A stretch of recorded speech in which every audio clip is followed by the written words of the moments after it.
But they had, absolutely. Can you hear me? yeah. What's up, man? How you doing? Hey, thanks for having me on. Sure. How you doing? How was your Pajot talk? I thought it was fun, and I don't know. You tell me. I mean, I've gotten different responses. It was cool. A little unfulfilling, but I haven't. yeah. I only saw a little bit of like a couple clips because we just got back from like a 2-week road trip, so I haven't seen much of it. So Twitter Spaces is audio only, right? I don't get to. I just got my camera set up. Okay. You're on my channel, so you can clip this and do whatever. Okay. Is this being recorded or? Yeah, we're live on YouTube and over here on Twitter. Sorry, man, I'm pretty clueless. So okay. I reached out to you, Jay, because I had it had to be like 50, 60 something, like a lot of people saying, "Hey, you got to talk to Jay Dyer." Okay.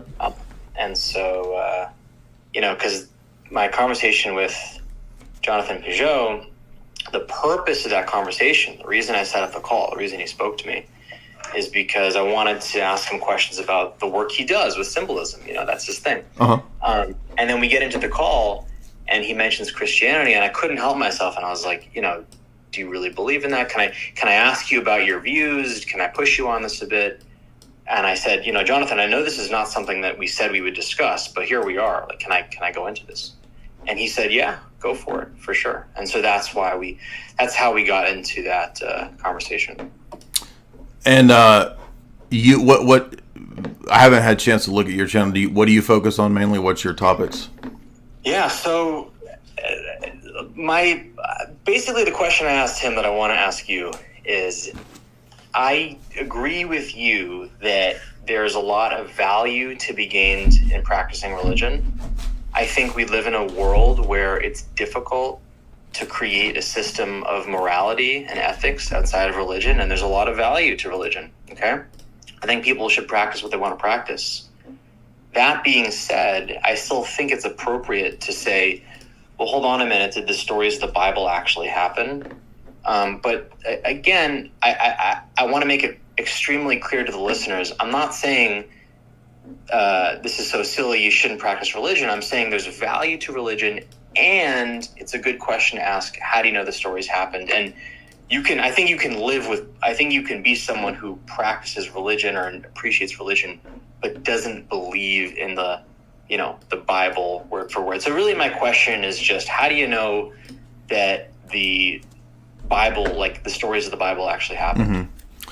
That's my question. Yeah, it's a fair question. I tend to argue the transcendental argument for God's existence, and so it's kind of like it's a logical argument that's prior to logic at all, or the doing of logic, or any knowledge claims at all, because it deals with the preconditions of knowledge. So it's kind of like, I would agree with you that we're not going to settle the issue of like what things are possible or not possible apart from what types of things we think are possible within our worldviews or our paradigms. So ultimately for me, it's kind of a worldview question where we end up saying, well, the only way that I know what's possible is based on some kind of metaphysical assumption from the outset. And in order to go about that, we end up having to do worldview or transcendental argumentation. So that's kind of debating things at a fundamental level. And the challenge is this, that if the Christian God does not exist, then knowledge, metaphysics, and ethics becomes impossible to justify or make sense of. So I usually flip this argument and say that the way that I know is that without that God existing, knowledge in terms of justified true belief wouldn't really even be possible. And so God becomes, for me, in my argument, the necessary grounding for the possibility of knowledge, logic, ethics at all. That's the transcendental argument, and I think it's the strongest one. By the way, I want to. The other thing, like I feel like I could have done better in my conversation with Jonathan Peugeot is like I want to concede to as many points as I possibly can, because that way I don't detract. I really have one singular point, and I don't want it to get lost. And I feel like with religious debate and conversation, the arguments often get tangled up because there's so many layers of understanding that we can get to with these conversation. So let me concede as much as I can. You make so God exists, right? I have no problem with that. Why not? So God is, let's say God is real, and and that explains, I think, whatever you were saying about like the ethics or something. So again, let me ask the question: how do you know that the stories of the Bible actually happened? Because of the transcendental argument. That's where I start from. So I don't know if I followed the argument, but I think what your argument is saying is like because of some things that we see in the world, like I don't know, like patterns or something, that therefore the Bible. I'm not following. Like, what's the argument? So the form of the argument is X is a necessary condition of Y therefore X. The argument in terms of how I explicate it is that if God didn't exist, then there would be no way to have justified true belief. That is, a way to ground our knowledge in terms of epistemology. And so because we do have knowledge, or we appear to, exchange information and have conversations, and we use language and meaning and numbers and math and all that, then knowledge appears to exist. And so therefore, in order for knowledge to even be possible, requires some kind of ultimate absolute, some kind of ultimate principle, and namely that is the Christian God. So the Christian God does the work of grounding as a kind of, in theology is called divine conceptualism. So meaning, language, all these things are only possible in the sense of justifying their existence and their. Jay, maybe I'm fucking stupid. I'm not understanding this at all, man. Let me try to read it back to you, and then you. So the essence of what you're saying is like, look, you're not trying to prove the Bible stories being true from first principles, saying, hey, Jake, look, here's the evidence, here's how I know it's true. What you're doing is the reverse, which I think is a reasonable approach to take, right? To say, like, I want to think of an analogy. Like, if I can't prove something, like if I find a dead person with a bullet hole in their head and I can't find the gun, I could infer like, hey, this person probably got shot in the head because now there's a bullet hole in their head, right? So it's possible for us to infer causal relationships. No, in the reverse. Sorry. So I don't fault you for. But I really like I don't know if it's because I haven't slept enough. Like, so you're saying, can you say your argument in like one sentence? Like, so you think that the essence of what you're saying is you think the stories of the Bible happened because of some way that they're manifesting themselves in reality. I'm just not clear what you're really saying. Like, yeah, I mean. Right. So again, it's a specific type of logical argument called the transcendental argument for God's existence, right? Yes. And it posits that before you can even do the type of questioning that you're asking about what's possible in terms of miracles or Bible stories or whatever, that there are prior questions that we all have and assumptions about what's possible that have to be debated and discussed first. So in your worldview, you would, as a skeptic or an atheist or whatever your position is, agnostic, you would assume that, it just doesn't seem like those things are possible. So at the outset, you and I have different accounts of what things are and aren't possible, metaphysically speaking. So the point there is just to say that... I don't think we do at all. If I told you, hey man, like my grandma rose from the dead today, you'd be like, nah man, no she didn't. Like, let me see evidence of that. I would bet that you and I, Jay, have the same understanding of what generally is metaphysically possible. Well, no, but because my ultimate governing commitment is the Christian paradigm, yours is not. So no, we have fundamentally different accounts of what things are and are not possible. Would you believe me if I told you right now my grandmother rose from the dead today? No, I would not. Why not? Because it's very unlikely. Right, because why? Because it violates what you know about physics, right? No, it's just it wouldn't be likely just given a common sense account of what things typically occur. But exactly. So you take your words. Sorry, I don't want to interrupt you. So the whole argument, I think you've missed the entire argument. The argument is not settled by particular claims about this or that event in our lives. It's a question of paradigms as a whole. And you're reading everything, all of the evidence that comes into your brain or whatever is read through your worldview, through your paradigm. And so you say your assumption is that certain things are not possible or very, very unlikely. But that has nothing to do with whether or not you can give an account for these things as a whole. So do you believe that there's objective truth or that knowledge is possible? I don't. You'd have to define those terms. And by the way, I don't want to. I'm not trying to. I don't want to like outright try to refute what you're saying or try to kind of push you to a corner. I really am genuinely trying to understand. Right. So I mean, we've heard skeptical claims a lot, and I don't have a problem with you bringing forward sort of the skeptical claim or argument, but the point is that this is a much deeper issue than whether or not it's possible for something out of the ordinary to happen. So let's say that your grandmother did appear to, come back or wake up out of the coffin or something like that.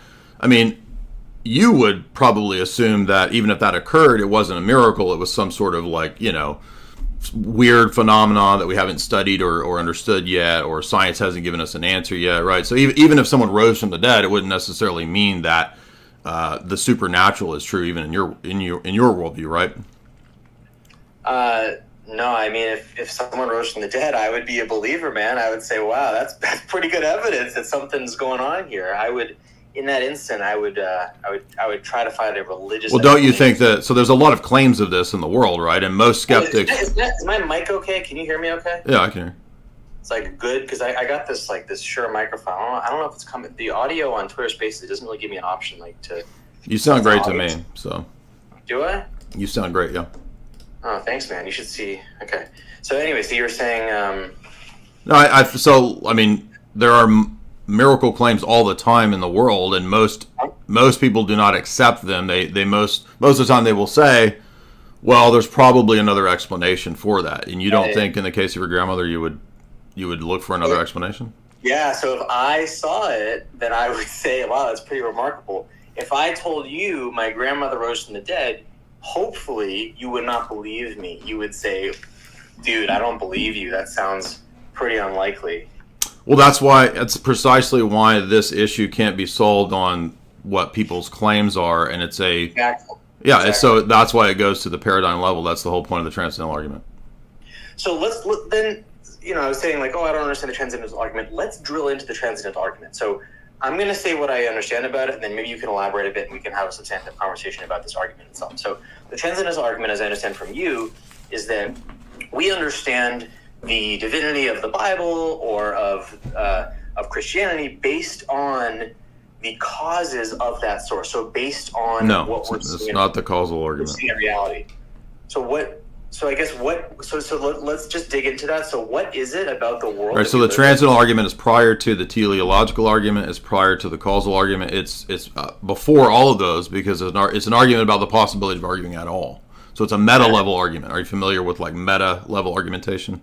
I just think it's, I guess. Well, maybe you need to understand it first, because I'm not trying to be rude, but let's understand it first. So what is your worldview first, by the way? Agnostic? What is my worldview? I don't know. You know what? I actually, on principle, I'm going to stay away from any of those terms because I don't think they're helpful in this context. In fact, I think they detract from the point. I think a big problem with these religious arguments is you have people like Sam Harris and Jordan Peterson who, because of their own ego primarily, are kind of rambling and trying to intertwine these complex terms. I'm going to use as simple terms as possible and as few words as possible to make my points, because I think that is at the crux of a powerful argument. And I can very concisely describe how I understand reality without the use of any of these more complex theories, right? So what do I believe? I believe we live on planet Earth, and it's round, and it orbits the sun. I believe that we have an intact system for discerning truth about history. And what would that be? Yeah, so hold on. So I believe we have an intact system for discerning truth about, generally speaking, about science and history. And we sometimes get it wrong. Sometimes we fuck it up. And sometimes the details are wrong. But you and I both agree, I don't even have to ask this, you and I both agree that largely speaking, our global societal understanding of history is true, right? Neither you No, I have no idea what that even means. That's just appeals to generalities that I don't even know what that means. I'll be very specific. Both you and I agree that claims of the fact that the Mayans had a thriving civilization, that there was a Roman Empire that rose and fell, that the Mongolian Empire, that Christopher Columbus sailed across the ocean, all of these are historical accounts that we have created as a society and understood. And I'm going to make the bet, and please tell me if I'm wrong, that you believe these things, that you believe George Washington was the first president, that you believe Christopher Columbus sailed across the ocean. Am I correct or am I incorrect? Yeah, I don't have any significant reasons to doubt those things. So let me respond to that. So the reason you're not doubting those things is because, like myself, you agree that through the methods that, as a society, as a world, we've discovered that the Egyptians had pyramids and the Mayans had a civilization and Christopher Columbus sailed across the ocean. We trust those things because we know that we have a great system for understanding historical fact. It's not a perfect system. No, pretty good. Now we come to the problem here. So do you or don't you? So here's the question: do you or don't you believe that we have a really good system? No. So you're confusing. So it would help to take an epistemology class, not being a rude person by saying that, but you can assert the things that are commonly held, but that doesn't tell you that you have the right theory of epistemology or the right theory of knowledge. That's another type of question. So you're confusing the pragmatic account of what most of us believe or what we think by common sense, which is not necessarily wrong, but none of that can tell you whether you have the right theory of knowledge. But I'm asking a very simple question. Do you believe? No. So like, I'll ask in 8 words. You can ask that question, but it's ignoring what I'm raising, which is epistemology and your theory of knowledge. So you can't just keep appealing to to consensus, because at the level of epistemic theory, that's a fallacy. Okay, so I'll grant all that. So here's my question, and it's a yes or no question. And do you, Jay Dyer, think that we meaning, America, society, the world, whatever, do we have a system for discerning historical truth that works? Do we have a system that works? It works for certain things, but it can't tell you the right theory of epistemology. That's the point. I feel like invoking these terms is okay. So in other words, you don't want to go into philosophy because that would be the problem. I want to go into philosophy, but I want you to answer my question. Do you think we have a system? I am answering your question, but it's such a low tier type of question that you're not familiar with what epistemic theory is. Do you know what that is? Yes. What? Do I know what is it? What is your theory of epistemology? Epistemology is. Are you Googling it right now? Has the notion of truth in terms of epistemic notions. Did you Google it to read it?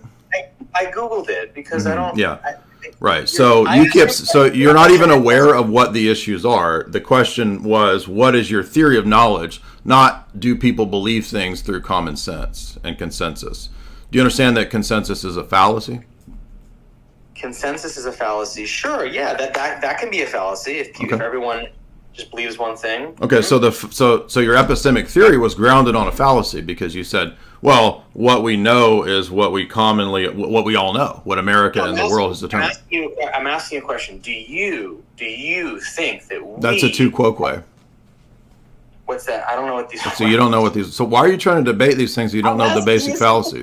And you're pushing back me by asking other questions. So no. The question was about epistemology, and you're asking me another question, which is a tu quoque. So I apologize if I ignored your question. So what? Your question that I heard was you're questioning me about whether I want to know your theory of knowledge because you said we know. In fact, you said it twice. We know that this is the right approach to how we have knowledge of history. And I'm saying that is not adequate and doesn't work for grounding your epistemology. That's another type of question that you can't just appeal to consensus.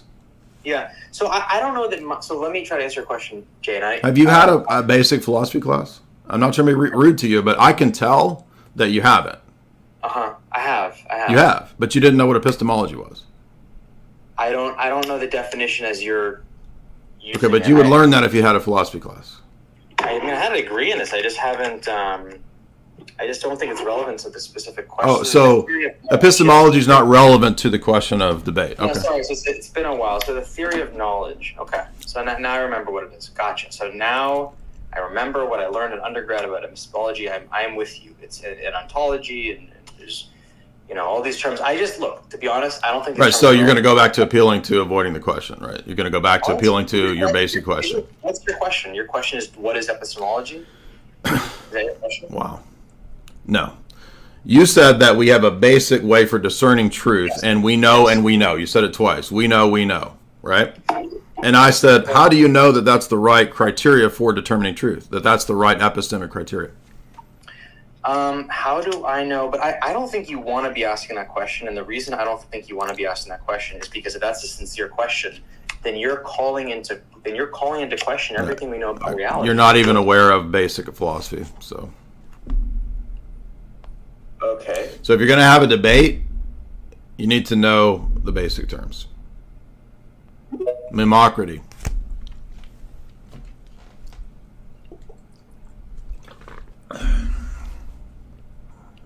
Epistemology, the study of epistles, like that girl said. Unmute, dude. Okay. Sure. Hey, thank you. Thanks for letting me back in. By the way, I didn't think you were being mean. I guess I think we might have been talking past each other. I mean, I think I should have framed the question like this. Like, I have a particular question, and this question, in my view, doesn't require us to define and interrogate and kind of debate deeper philosophical definitions. But our response is that it does. Okay. So then I guess, so how about, so I guess I have been ineffective and I have failed at articulating my question in such a way that has gotten a response from you. So I want to try again. And again, my goal is just to get a response. So I want to grant you everything that you want to be granted. I want to accept the definitions as you have stated them for every philosophical term that you might have, and any claim of my own ignorance. So I think that well. Right, the impasse that we're having is that you think that the questions that I'm asking or the things that I'm saying to you aren't addressing what your challenge is. And my response is that the challenge is more fundamental than the question that you're asking. The challenge is more fundamental. Right. I'm just...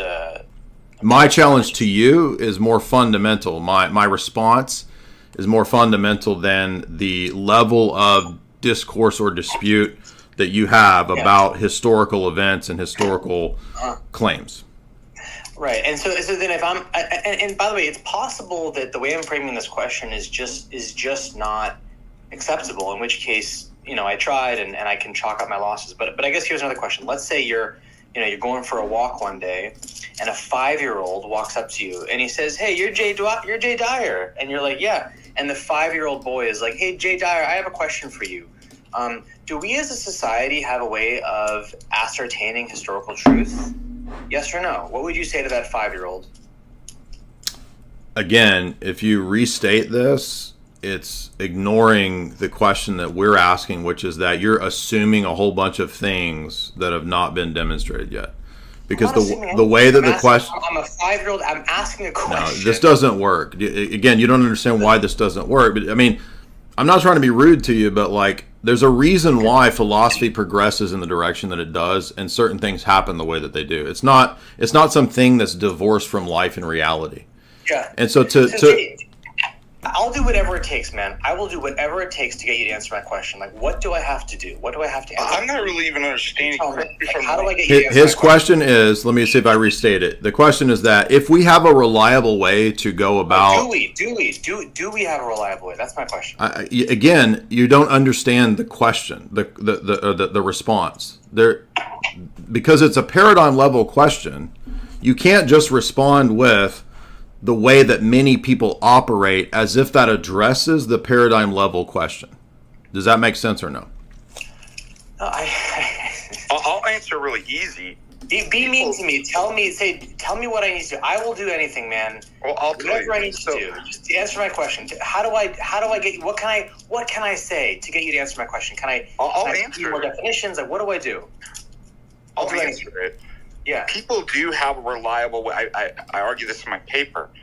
At a first order, people can know things, and there's methodologies, there's normative principles. The difference is that person at the first order in an autonomous way doesn't know that. They don't know if that's reliable. Okay. So that's why it pushes up to a second order question is... Only the orthodox paradigm can actually, from a privileged epistemic point of view, say, yeah, that's a reliable historical mode. That child can know that. That's correct. That person knows.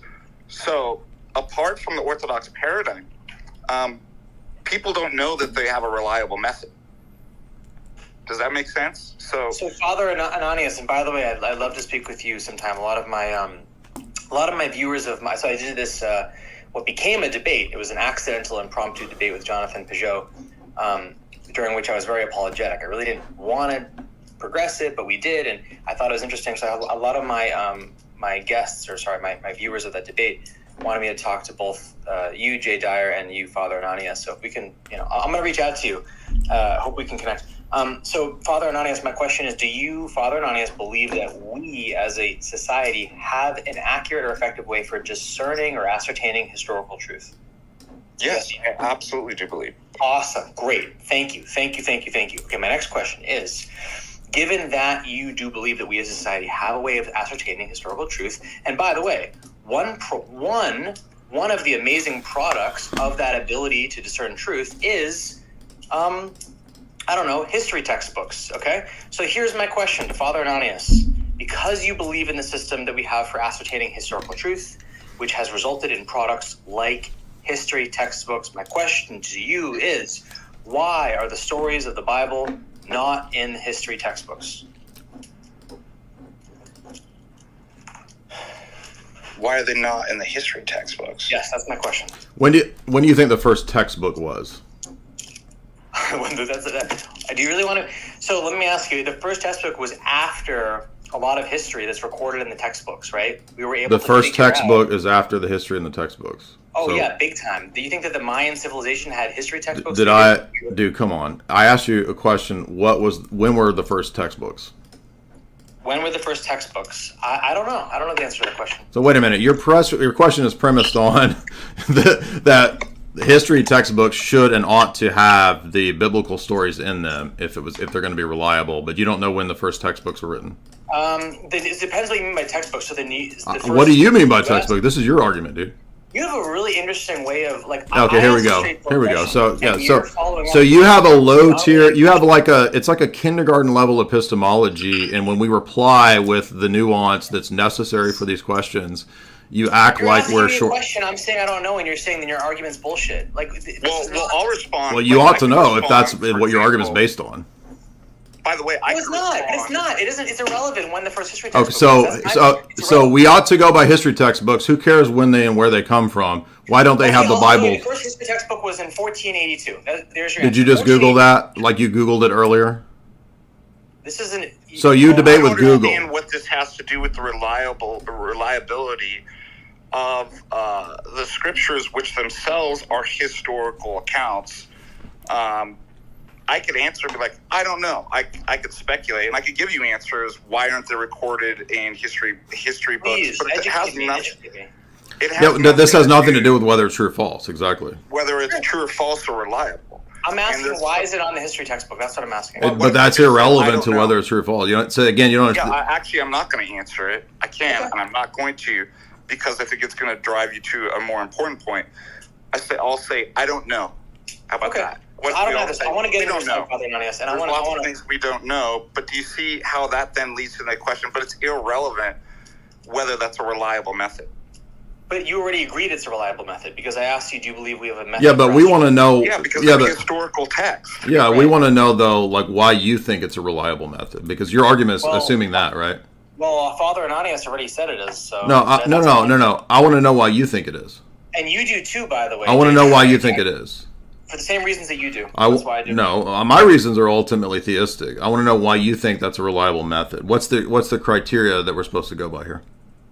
So the criteria, and this is a longer, more complicated answer, but the bigger point is that we have two options, all of us on this call. We either believe that, the earth is round, that science is real, and that the Roman Empire appeals to irrelevance. That has nothing to do with it. I can tell you the system of methods that were used to determine, for example, that the Roman Empire existed. So let's go back to the point that we had when you were first on, which is that you don't understand the question that's being asked to you when you posit that. So you assert that as your method and your criteria, and then I ask you why we ought to think that that's the correct criteria, and you had, and the last time that you came on. The last time you came on, you didn't want to answer that. You had to look it up. I'm the guest. I'm the one asking the question. No, it doesn't work like that. No, it's a debate. A debate's back and forth. So you don't get to set the parameters. Jay, if I ask a question and you defer it by saying, well, when were the history books written? And that's not part of my argument. And then I tell you... It is. Your argument assumes that we're supposed to somehow know that historical books are reliable, and you couldn't even tell me when history textbooks go. Like, why are we supposed to follow a textbook? You're asking anecdotal questions. They're not anecdotal. They're based on your...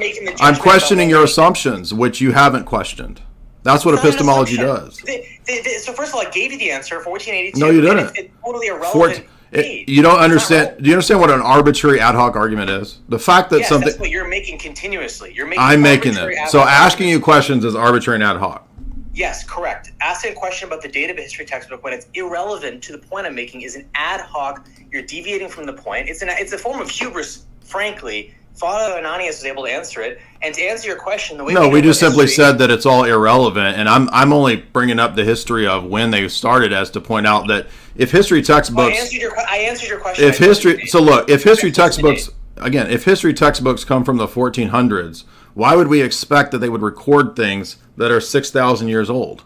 Because they did. They recorded things like the Mayan civilization and the Roman Empire, which were years and years old. Again, but none of this has anything to do with whether it's true or false. That's the stupidity of this whole debate, is that you don't understand the epistemic issue. Father Ananias already said that he agrees we have an accepted method. But that doesn't tell us about what we ought to believe. So the fact that people... with him, because he disagrees with I don't care what... Listen, the fact that... I don't disagree. Jay's right on this. Yeah, the fact that people agree... You have no justification for what's an accepted method.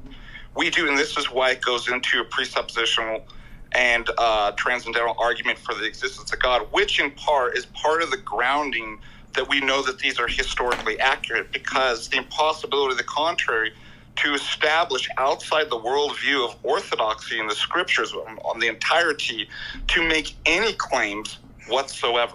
So I can say it because orthodoxy provides the only epistemically privileged position. Nobody else can do that. So you can't arbitrarily come in and be like, well, I don't accept this, and I don't. Those are all knowledge claims. You don't understand the difference between first order and second order claims either, which is the whole point of why we're having to go over this again and again. Yeah, look, I think I'm gonna get muted soon, so I don't want to dictate. Look, all you have to just tell me. So you've made a bunch of arguments about why we ought to follow the historical method that you're talking about. Why ought we do that? What's your epistemic criteria for that? Epistemic, but here we go again. Like, this is so you don't like normal philosophy terms. Do you understand? If you're going to go debate people publicly, maybe you should know what these words mean. Why wouldn't you do that? If you're making knowledge claims, you're in the category of epistemology. So you can't just say, well, I don't like this and I don't want to do it. I'm making, but I actually think that you're subverting my question. So you can't tell me why I ought to believe your position. I can tell you why I ought to believe my position. So, by the way, for those listening... No, don't change it. Tell me why we ought to believe your position. Okay, so let me express what my position is, because I don't think it's clear. No, we don't. We've heard it 5 times, dude. Why ought we believe your historical account? Your historical method. Because every single person, including yourself, believes that we have a way of ascertaining historical truth. That's just why, so that doesn't tell me that I ought to believe it. Even if everybody in the world does accept it, that doesn't tell me that I ought to believe it. That's a fallacy. I'm making a point about ought to. I'm making a point about how do we live our lives. What's the none of those. Those are all non sequiturs. The fact. I mean, that's relativistic. Fine. You want data? Historical records. 5 things: historical records, archaeological evidence, coinage, literature, and art. Those are all assertions of facts, and I asked why we ought to believe that method. Because it has been proven time and again to be proven by who? The test of time. That's a circle. So you're melting down because you haven't understood basic epistemic questions. Do you understand? Do you understand that I would help you? You would be a better debater if you understood basic epistemic questions, and you're melting down because you don't even understand it. You're just floundering. You're not responding to my What's question. the is-ought distinction? You're debating yourself. What's the is-ought distinction? You're not debating me. You're debating yourself. I'm asking a question. You're not What's answering the my is-ought distinction? Again, you're debating. So you don't know yourself. basic philosophy. You said you had a philosophy class. But you are bringing my question into your No. paradigm. Again, no, we're not. I'm just saying. No, I'm asking your account of why I ought to believe it, and you haven't given me a good argument. By the way, this is a patronizing way of talking. Oh, here we go. Now here comes the ad hominems and the complaints and the whining. You're not a victim. You came on here to debate. Tell me why I ought to believe your position. What's the difference between is ought? So is what is in reality. Ought Right. is more of a statement about what we should do. Okay, why ought I believe your position? Correct. Why ought you should believe my position? There's many reasons. We have found that using historical records or archaeological evidence... We have found. Who? That's a universal claim. That's just an assertion. Every historian Every in the world... Every historian. Universal claim. Are you serious or are you trolling? Come on. No, it's a fact. It's a fact. So I can just assert... Do you understand in a debate how bad that is? What you just said, how dumb that is? It's a fact. Like, I don't know what else to say. Okay, so you can just assert things in a debate as facts and universal claims. It is a fact. It's a fact. Like, there are certain claims that are facts, man. I don't know what to tell you. Your claim wasn't even a fact. It's dumb. You said all historians assert your position. No. I'm telling you facts. Like, I don't know what else to say. You just melted down. The whole chat's laughing at you, dude. You realize that? Wait, let them laugh at me. It's a fact. All right, you're a troll. This is ridiculous. Then mute me. And don't. Goodbye. Gladly. We now know that all the facts of all the historians assert my positions everywhere in the world. They say what I say, and it's just a fact. It is the case that it's a fact, and I know that because it's a fact. Literally, T-Jump. Like, actually, T-Jump's better than that guy. I will give T-Jump better. Well, it's the same thing over and over again that somebody tells us a story, and they attach the words facts, proven, blah, blah, blah. Yeah, you just say it's a fact. You just say it's a fact. We're not asking what you believe is a fact. We're asking the justification for that. So that why ought we to believe that? Yeah, so but we all believe this. Justification would have normative... This is so stupid. Would be binding upon us. Yeah, I ought to believe that guy's a liar, too. He says that he's studied philosophy. He's had philosophy classes. Every single basic... I'm not being mean, but I don't think that it's not appropriate to lie and present yourself publicly as something that you're not. And if you claim that you're a philosopher, you've studied philosophy and had philosophy classes, as he claimed when he was first on, and you don't know any of the basic terms that come up in philosophy, people think that we're being mean and I'm being mean to people. No, you're being a fraud because you're presenting yourself as a philosopher and a student of these. He said he'd had classes on these things. No, he hadn't. He didn't know one single philosophical term that we mentioned in that whole time. So I don't think he's had any philosophy classes. And people love to get on and just present themselves as something that they're not. He says, I need to debate you because I debated Pajot. And this guy's just wanting attention. He's wanting to build up his channel. He invited Pajot on and then starts a debate with Pajot and acts like he didn't want to have a debate, but it happened. He says, you need to debate me in the DMs. We need to have this debate. Well, I said, you can come on a live stream. I'm not putting you up as a formal debate opponent when you have about 300 subscribers. No, I'm sorry. I don't owe you these things. And so when he comes on claiming that he's studied philosophy, he's had this training, and then he hasn't had any at all, that's fraudulent. Yeah, somebody said he got a University of Phoenix philosophy degree. So again, I'm not even, Father Deacon is way more studied in epistemology than me. But I've had enough philosophy to immediately tell when somebody's lying. And it only works really for low tier people. Like, that's the only way that the T-Jump can get an audience, is by a bunch of low tier Reddit people who are duped into his constant appeals to really simple common sense things. Look, all I'm asking for is a simple answer to a question. Look, if you wouldn't believe that my grandmother rose from the dead, why should I believe Jesus rose from the dead? And then when we point out that these are ultimately paradigm level questions, no, I don't want to go to all that. Don't give me all that. Well, what's epistemology? And then you guys heard him Googling it.